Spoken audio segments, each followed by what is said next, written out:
बीती जाला रतिया सुहानी भसुर जी रौरा कहाँ बैठल बानी।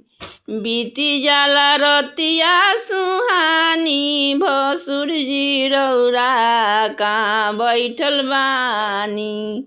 बेची आईनी दीदिया से आनी भसुर जी रौरा कहाँ बैठल बानी। बेची आईनी दीदिया से आनी भसुर जी रौरा कहाँ बैठल बानी।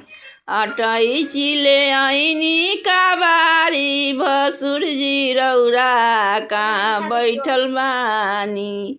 टीका वाले आईनी पुरानी भसुर जी रौरा कहाँ बैठल बानी।